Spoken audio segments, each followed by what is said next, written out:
have this in my hand, but I'm not sure what I'm going to use it for.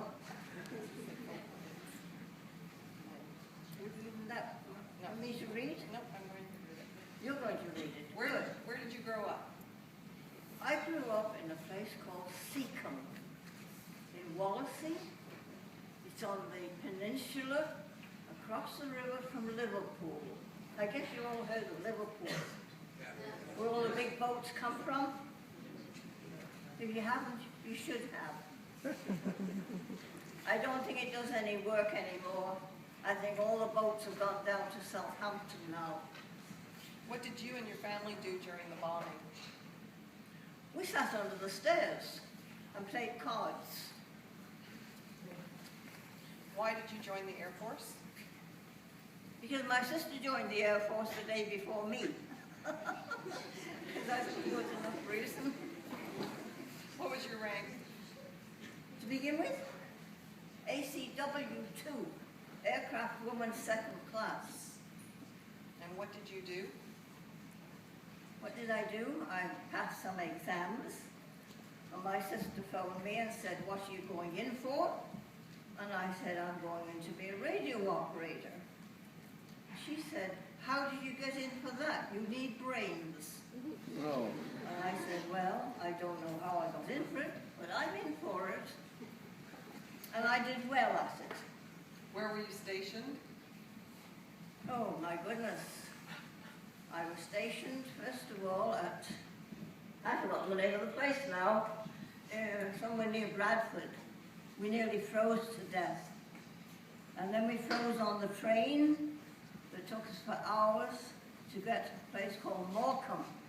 I don't know whether you've heard of it, but it's right on the beachhead. And we did all our marching on the promenade in January, and we nearly froze to death. We marched here, we marched there, we marched everywhere. The only place we didn't march is when we got fed.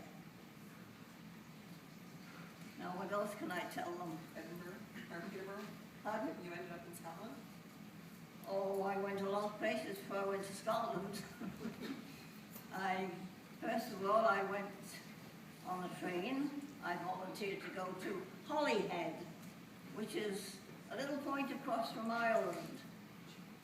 And we got there and they said they wanted 2 volunteers to go back to Llandudno.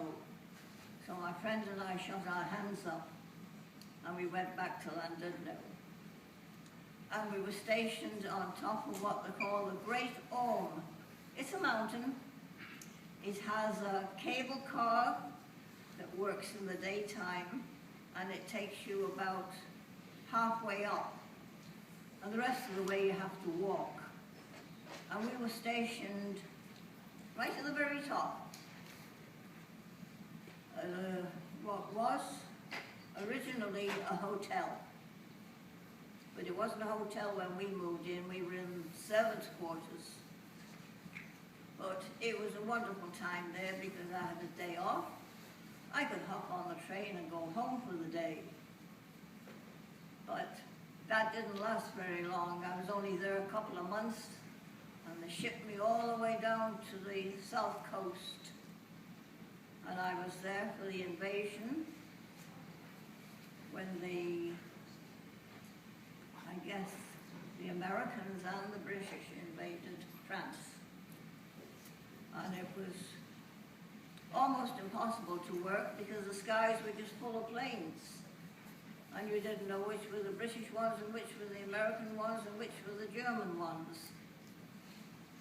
But it was a good life and I enjoyed every minute of it. What were your duties in Peterborough, in Scotland? In Scotland, oh, I haven't got to Scotland yet.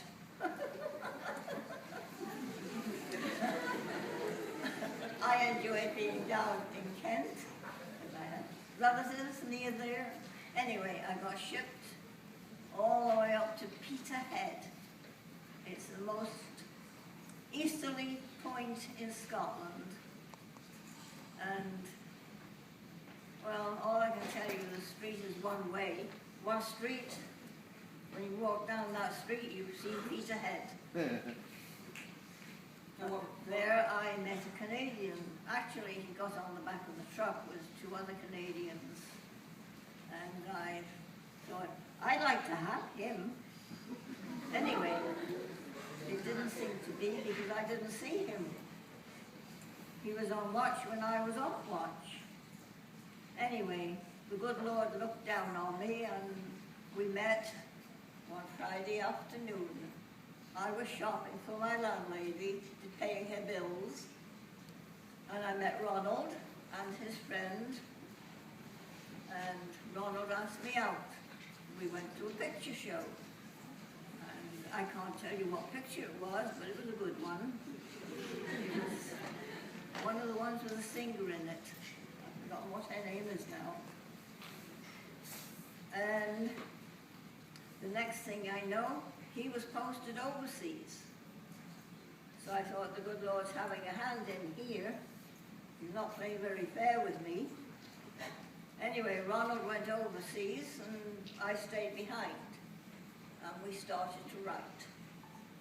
And we wrote every week. These letters where you write on a page this big, and when you get it, it's on a page about this big. And Rod's writing was small to begin with, so it was almost impossible to read what he'd written. Anyway, as things had it, he came back to England, and I was stationed in Ireland, and you weren't allowed to travel across to Ireland. So he went back to Canada. I knew he came from somewhere in St. John, but where, I didn't know. That was February. He came March, April, May, June, July, August, September, October. And I figured, that's the end of that one. And then my father phoned me one day and he said, there's a letter here for you. And Ronald had written to me. So, of course, I wrote right back and said, I'm coming to visit Niagara Falls, New York. Can I come and see you on the way? And he said, yes. So we met.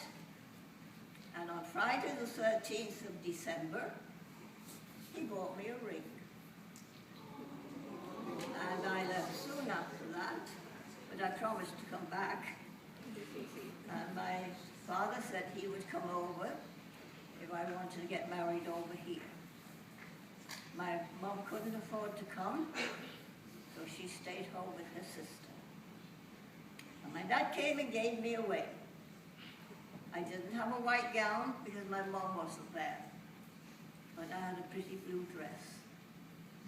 And that blue dress has done me well because I was married, what year?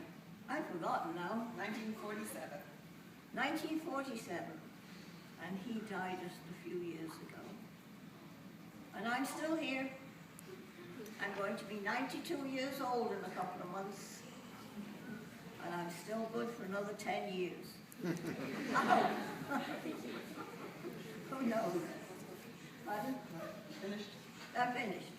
She's not going to let me say anymore. She thinks I've said enough. Thank you for listening, everybody.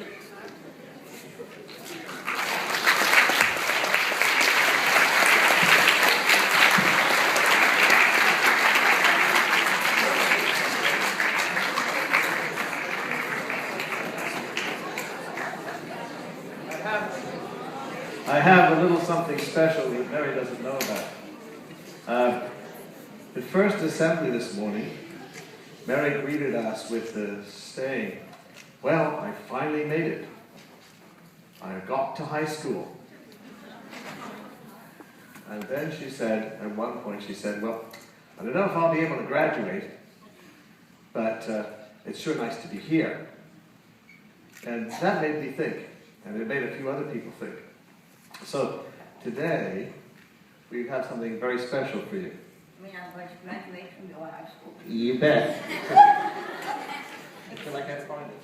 Oh, there's a second. So here I have the Val Junior High School and the Val Liberty High School This honorary high school diploma is bestowed upon Mary Weaver this Friday, November 9th, 2012. It's signed by Richard Mason, principal, and Jose Cote, principal. So I take great pleasure in handing this to you. You've graduated.